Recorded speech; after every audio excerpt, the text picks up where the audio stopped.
institutionnelle afin d'évaluer les récents développements de la situation et de lever les options pour repousser les agresseurs et reconquérir chaque parcelle de notre territoire.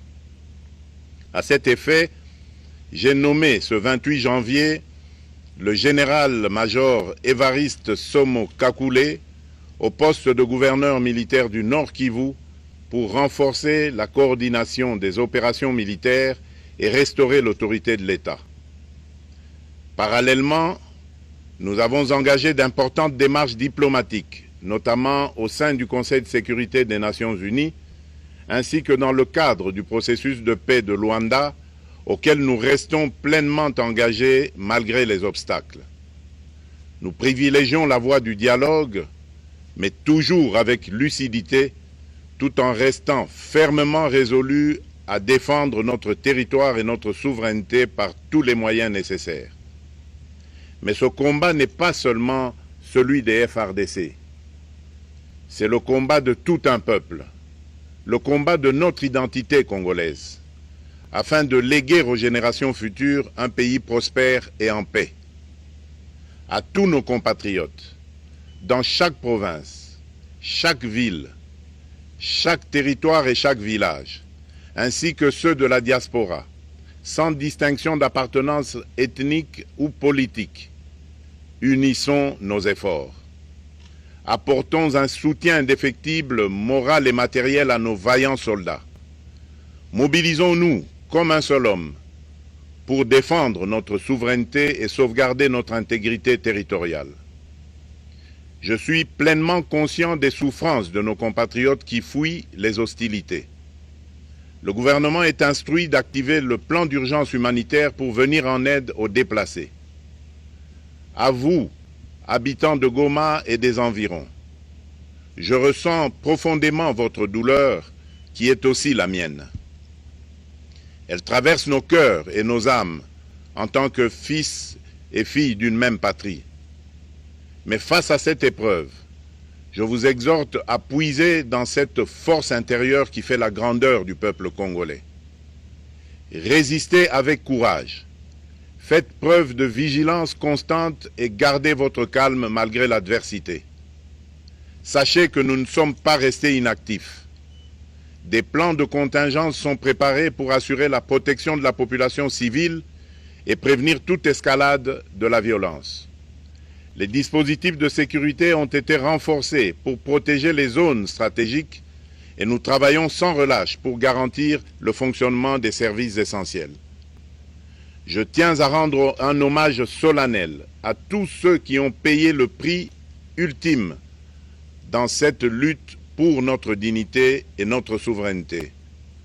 J'ai une pensée pieuse pour le général-major Peter Chirimwami, gouverneur militaire du Nord Kivu, tombé les armes à la main. Je m'incline avec respect devant la mémoire de tous nos militaires et de tous les Wazalendo tombés sur le champ d'honneur. Je pense aussi aux soldats de la mission de la communauté de développement d'Afrique australe, la SAMI DRC, qui combattent à nos côtés, aux casques bleus de la MONUSCO qui ont sacrifié leur vie pour la paix, ainsi qu'aux innombrables civils victimes de la barbarie ennemie. Leur courage et leur sacrifice ne seront jamais oubliés, et nous portons leur flambeau avec la ferme détermination d'achever leur noble combat. Je voudrais ici interpeller directement la communauté internationale et l'Union africaine. Le Rwanda continue de violer ouvertement et sans scrupule les principes fondamentaux de la Charte des Nations Unies ainsi que les accords régionaux. Pire, ces agissements se déroulent dans une impunité totale et ce, avec un mépris manifeste des règles internationales et des valeurs que ces institutions sont censées défendre.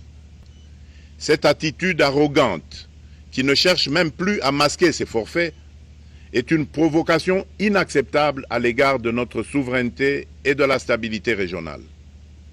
La présence de milliers de soldats rwandais sur notre sol, leur soutien politique, logistique et militaire à leur pantin du M23, ainsi que leur implication dans l'exploitation illégale de nos ressources naturelles, nous conduisent tout droit à une escalade aux conséquences imprévisibles, mettant en danger toute la région des Grands Lacs.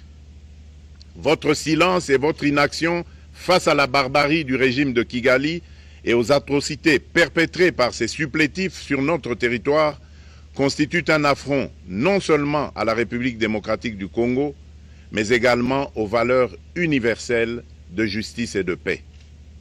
Le peuple congolais prend acte de cette passivité qui frôle la complicité.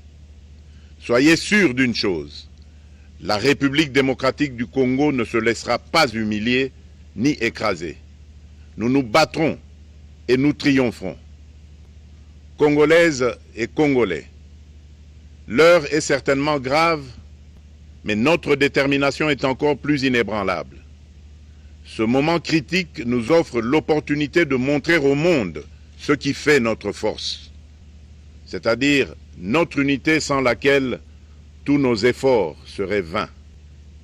Je vous appelle à être vigilants, mais à ne pas céder à la haine, aux divisions ou à la violence. Je condamne avec la plus grande fermeté les actes de vandalisme et de pillage qui ont visé certaines missions diplomatiques accréditées en République démocratique du Congo, ainsi que des intérêts privés dans la ville de Kinshasa. Ces comportements irresponsables dénaturent l'expression saine de notre colère face à l'agression barbare nous imposée et jettent une ombre sur les manifestations pacifiques de soutien à nos vaillantes forces armées qui luttent avec courage et abnégation pour défendre notre souveraineté. Notre engagement doit rester ferme et discipliné. Nous gagnerons cette guerre par notre unité, notre courage et notre sens de responsabilité, et non par la violence aveugle et par l'anarchie.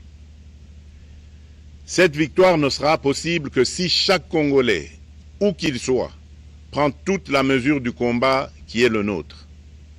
J'appelle donc la nation entière, hommes et femmes, jeunes et vieux, acteurs politiques, opérateurs économiques, membres de la société civile, confessions religieuses, artistes et sportifs à se mobiliser, à faire bloc derrière nos vaillantes forces armées et à contribuer chacun à son niveau à l'effort de guerre.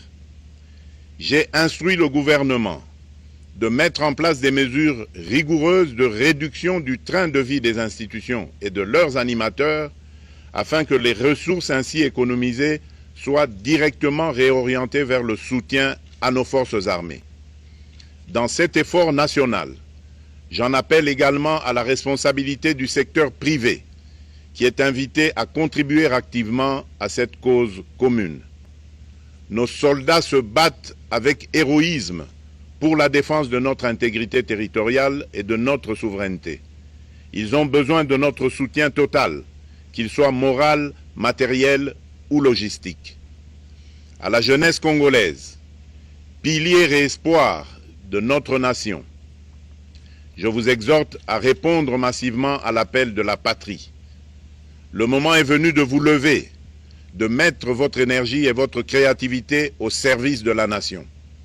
Nous devons renforcer nos rangs et chaque jeune Congolais prêt à défendre son pays a une place au sein de nos forces armées. Enrôlez-vous massivement dans l'armée. Vous êtes le fer de lance de notre projet et votre mobilisation est déterminante pour la victoire finale. Aux braves populations du Nord Kivu, du Sud Kivu et de l'Ituri, vous êtes le symbole de la résilience congolaise, une source d'inspiration pour toute la nation. Vous n'êtes pas seuls dans cette épreuve. La République tout entière se tient à vos côtés, unis dans l'espoir et la lutte. Ensemble, nous ferons face et surmonterons cette épreuve. À nos vaillantes forces armées et aux vaillants patriotes Wazalendo, véritables sentinelles de la souveraineté nationale, je rends un hommage appuyé et vous exprime au nom de toute la République notre reconnaissance infinie et notre fierté inébranlable. Votre bravoure, Votre discipline et votre engagement sans faille inspirent et mobilisent tout un peuple déterminé à défendre son territoire. Sachez-le, la République ne vous abandonnera jamais. Votre combat est le nôtre et vos sacrifices ne seront jamais oubliés. Vous incarnez l'honneur de la nation congolaise. À tous mes compatriotes, d'ici et de la diaspora, la République démocratique du Congo ne pliera pas. La République démocratique du Congo ne reculera pas. Je ne vous abandonnerai